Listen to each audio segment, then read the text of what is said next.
YouTube. You need to watch this before and after right now. Feast your eyes, open your ears, put on headphones, and listen. And I'll praise in the valley, I'll praise on the mount, and I'll praise when I'm sure, and I'll praise when I'm doubting, and I'll praise when outnumbered, and praise when surrounded, 'cause praise is the water my enemies drown. As long as I'm breathing, I've got a reason to praise the Lord, oh my soul. Praise the Lord, oh my soul. Pretty insane, right? In today's video, I am going to go way more in depth than I've ever gone before. I'm going to show you every plugin that I use, for the most part. I might miss one or two here and there, not on purpose, but I'm going to show you every plugin that I use. I'm going to show you the IO for everything. I'm going to show you everything. People have been asking for it. People have been saying they want less cuts. They want more. Just show me what's happening. Here is exactly how I do it. Please like, please comment, please subscribe, and pay attention. You might learn something. Let's go. If you see some weird double tracks here, it's just for some tuning that I did for demonstration purposes, but I just want to go over these guys' mix pretty quick. So obviously we've got our drums here. We're doing triggering. So the kick, I've really found a system for the kick that I like. There's a lot going on. I've put a little bit more low end into this than I have in the past, and I think that helps it be really present. There's also enough high end actual attack on the beater where you can hear it whenever with everything else going on. Soloed, I would pull that presence out, but in context, that sounds really good. I'm really only using the raw input here for reference. For the actual trigger itself, I'm rocking just a, I'm not even EQing or anything after it. I'm just rocking a Gretsch here. You can click on it to get the sound that you want.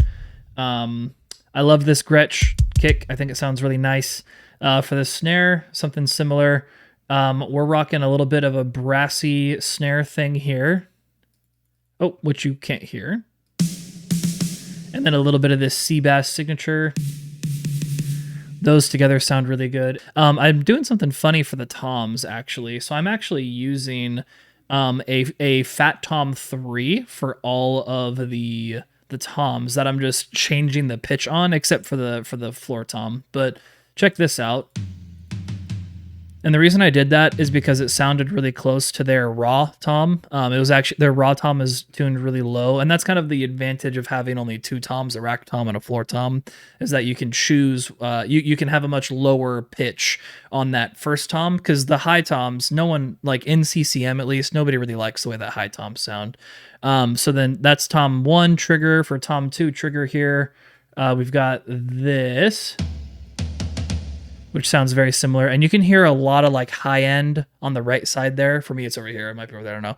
You can hear like a lot of high end reverb. I'm going to get to that in a second. I did something crazy today, so stick around so you can see what I did. That's tom 1 and 2. And then overheads, we know that I'm gentle with those because I noticed that Bethel is, but this turns to a really good drum tone sound.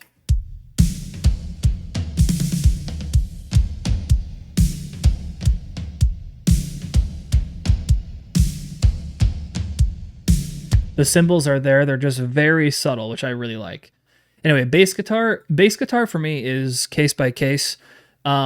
Generally, all I do is I EQ out a lot of the low stuff because I find that the low end compression is pretty strong on the tail end. And if I need to on the actual channel here, I will pull out the mids and the low mids if there's too much attack, too much like nasally things going on downstream.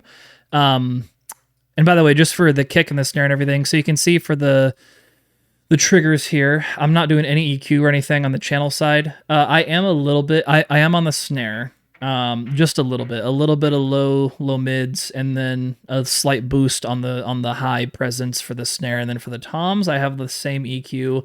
I'm pulling out mid stuff, I'm boosting the lows, and I'm taking out the presence. That really makes them sit really well. I think it's the same EQ for tom 3. More or less. I take out a little bit of the low because it's lower, obviously. For the cymbals, I have a little bit of EQ here, pulling out a lot of the lows, boosting the highs. If I go over to the buses for the drums, here's what I got going on here. So kick bus, we're doing an API, which is just a beautiful compressor. Everyone is aware. Side chaining here, just a simple compressor to side chain with the bass, and with the vocals and whatnot. A Fairchild clone, which is what the Pugue Child is. I think this East Kick preset, I've dialed in the East Kick. Like I load the preset and then I kind of change some stuff to make it my own. But this compressor really breathes life to this kick, which I really love. And then just a little bit of EQing here to get it how I want. This EQ looks crazy, and just trust me, it worked in this context. Obviously, you can hear it. But for the snare bus, we've got...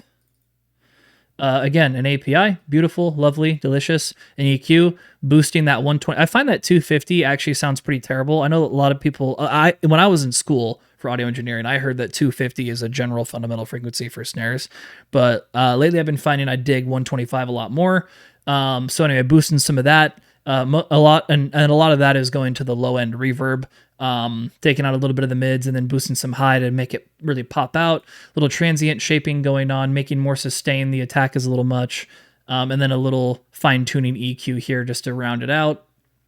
For the tom bus, we have another API, lovely, delicious, wonderful. Everyone loves it.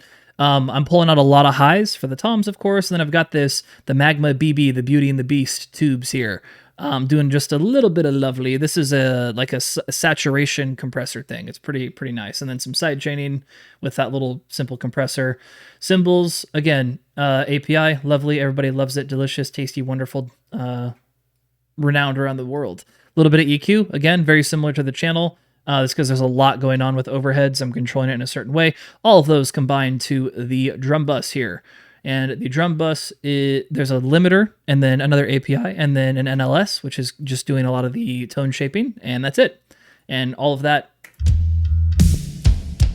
sounds like this, which I really like. And then, of course, we have our sends for our EQs and whatnot on these buses. So I added a bus here that I'm going to talk about later, but I've got a drum verb primarily for the snare and toms, a little bit for the cymbals, but not for the kick.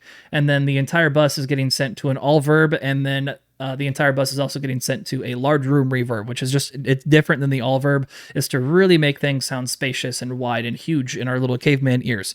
Moving on to the bass. So again, like I was talking about earlier, I don't do a whole lot here, just a little bit of EQing on the channel. But if I go over to the bus, I actually do quite a bit. So I've got an EQ, of course, before it hits the compressors again, if I feel like I need to change something. I've got a compressor, a CLA2, which is very lovely. This isn't doing too much, but then from here, it's really case by case. I usually leave the Magma off unless it's like a really flat, boring bass, which it never usually is these days.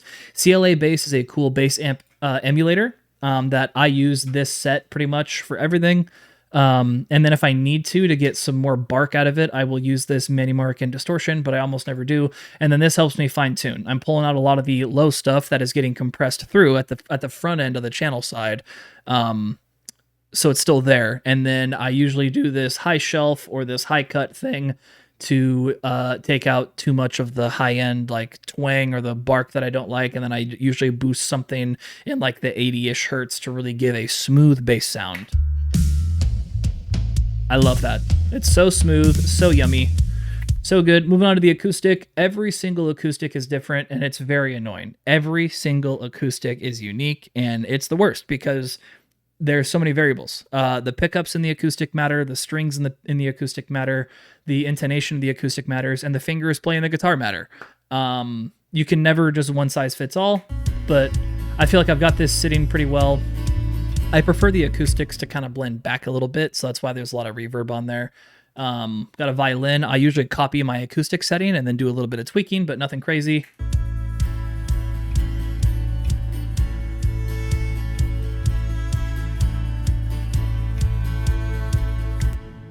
Very good, very lovely, very yummy. Those are going to the band bus. And by the way, the drums, I'm going to talk about the busing at the tail end here, but the drums here they're outputting to the worship bus, which is basically my submaster, which is this orange guy right here.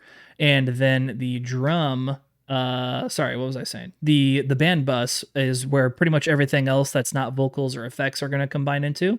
So the acoustic and violin are going straight to the band bus. The band bus also goes to the worship bus, obviously. But the band bus here, just a compressor, and then just a side chain here to the vocals, so that the band is not competing or anything. Anyway, moving on to the electric. This guy shreds, by the way.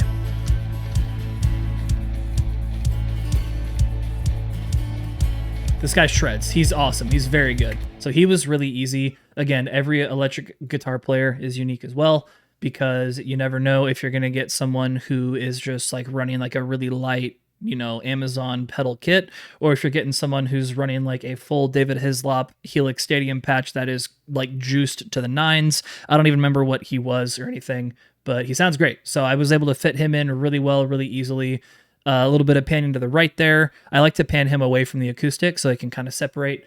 Now, something that made this mix sound really good, in my opinion, was these keys. You saw it in the YouTube video earlier. This guy, Evan, he's playing on this Nord, and it sounds gas.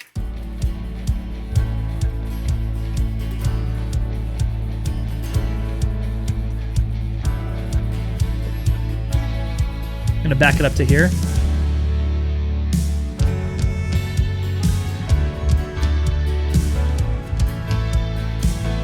That is a beautiful, beautiful, beautiful keyboard. Keyboards usually do not sound that good. I get a lot of mono keys too, and mono keys are fine, but with the Nord, I'm pretty sure they have like a very realistic mic simulation happening. So like if you think about a grand piano, right? If you got a piano, 88 keys, that there's 88 individual strings linked to those keys going in that piano. If you were to mic that stereo left, right, you'd have a mic near the low end and then a mic near the high end, right? If you listen to the keys, you can almost hear the lower notes being played to your left, which might be over there for you, but if you're using headphones right now, you can almost hear the lower end of the keys being played to the left and the higher end being played to the right. Listen to this.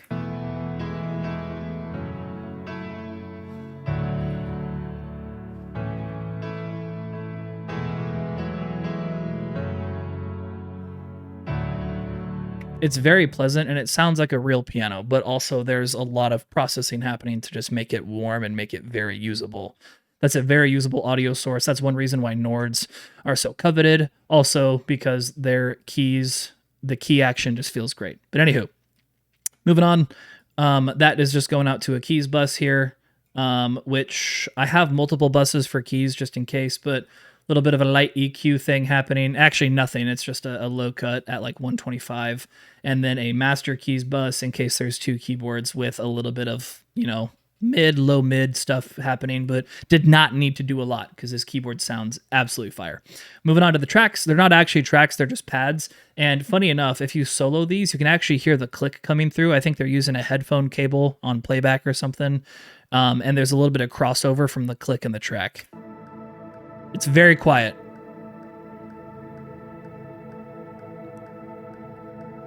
But you can hear it. Luckily, there's so much going on that it didn't really matter. You can hear it on some low moments later in the mix, but yeah. So moving on again, that is just outputting to a multi-track bus over here, where there is some EQing happening for this one, this first F6 EQ. This was just a flat one that I always have on there. And then I did a little bit extra here. I like to do additive EQing. I like to use my ears instead of my eyes. And so F6 does have a cool RTA version of F6, which is fine, if you want to see what's happening. But I think that using the RTA, you can start to mix with your eyeballs instead of your ears. And so for me, I like to stack EQs. So that I can, because if I'm like, okay, I feel like I'm moving the same EQ up and down and nothing's really changing, I will just slap another EQ on there and work from that, which I find to work really well. That's why you'll see so many instances of EQ on my mixes or whatever, but the room mics are not doing too much, I don't think. And they're also not panned right. Let me take care of that. The room mics, you got to use room mics very sparingly. Let's listen to them on their own. That right one is a lot louder, seems like. Probably because of my panning. issue that I had there, but no matter. That'll just sound better when they install later this week. But yeah, room mics you got to be really careful with because they can be really distracting. They're really good for preaching and whatnot. And then if the crowd is or the congregation is really getting into it, that's fantastic to hear. You want to hear that. But just be careful with room mics, right? So the room mics, I've got nothing happening on the channel side. It's all busing for me if I go to the room bus down here. I've got an EQ where I pull out some icky, and then I've got a multi-band compressor with C4. Sometimes I use curves, AI, EQ stuff, not really. And then center just to give it a lot of width. And then that's just going out to the band bus. Nothing, nope. Yes, going to the worship bus. Nothing crazy happening there. So then the vocals. Ignore Vox 11 and Vox 12. That's just for some tuning or whatever. These guys sounded really good together. I didn't even have to do lead vocal, background vocal separation. They just sound fantastic together. Sing this out, I'll praise. Well, praise cause you're sovereign. Praise cause you reign. Praise cause you rose and defeated the grave. Praise cause you're faithful. Praise cause you're true. Praise cause there's nobody greater than you. Praise cause you're sovereign. Praise cause you reign. They sound great. They're fantastic. I don't know if they're married. If not, they make a great couple. I think they sound great. It's fantastic. So for vocals are you probably the most complicated part. I'd say the vocals and drums are usually the most complicated.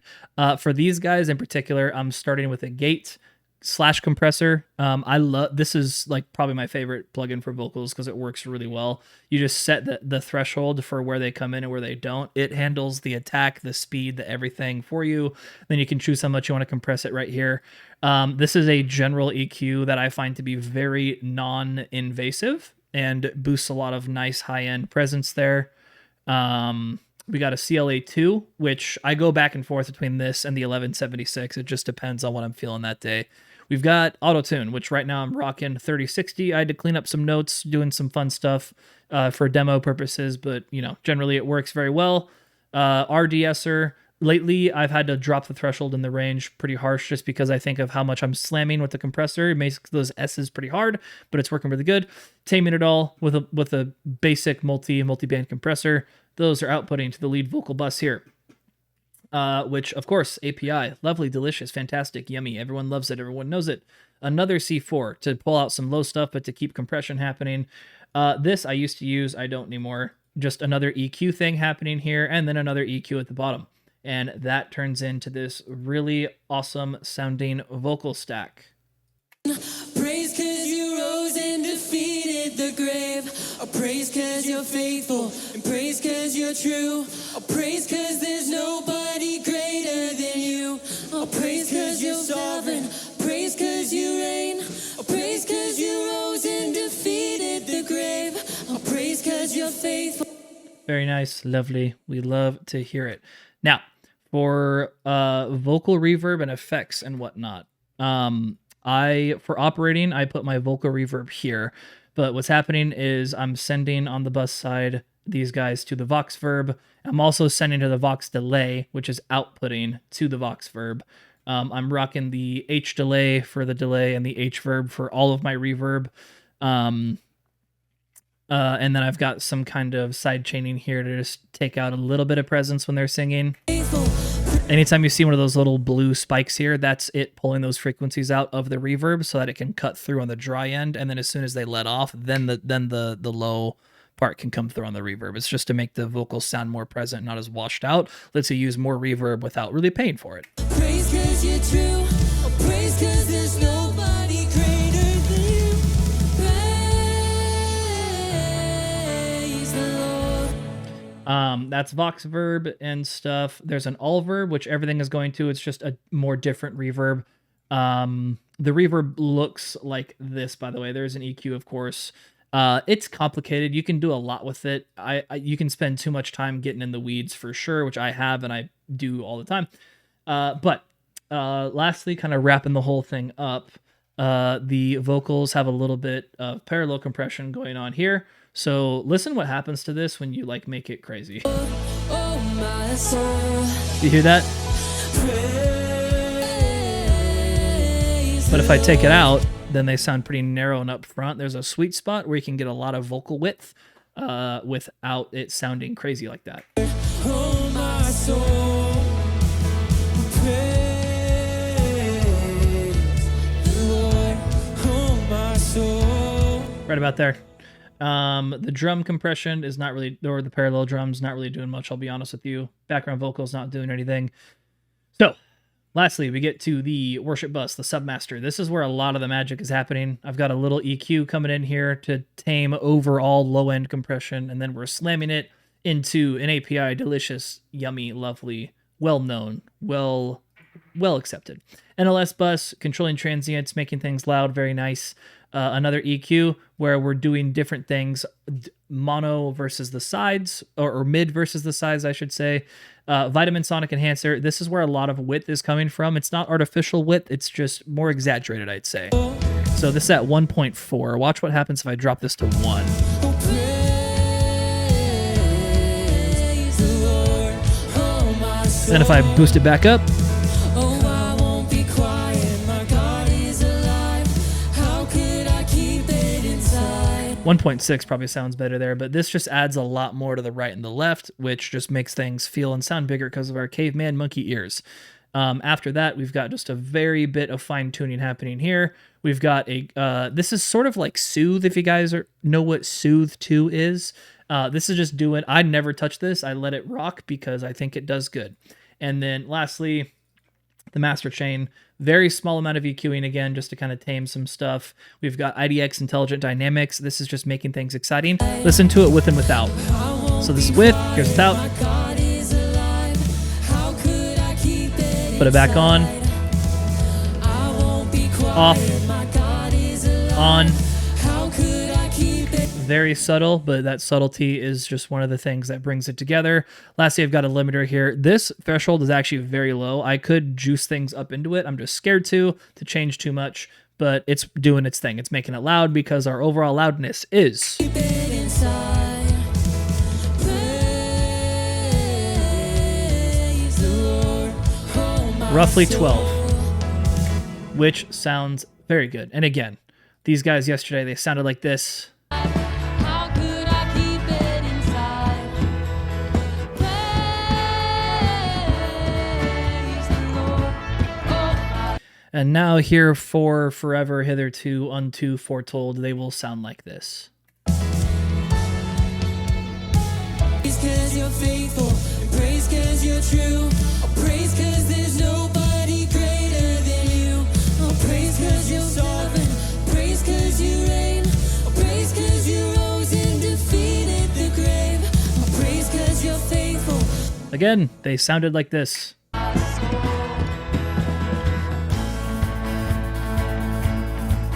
Praise 'cause you're faithful. Praise 'cause you're true. Praise 'cause there's nobody greater than you. And now, hitherto, forevermore, foretold, they sound like this. Praise 'cause you reign. Oh, praise 'cause you rose and defeated the grave. Oh, praise 'cause you're faithful. Praise 'cause you're true. Oh, praise.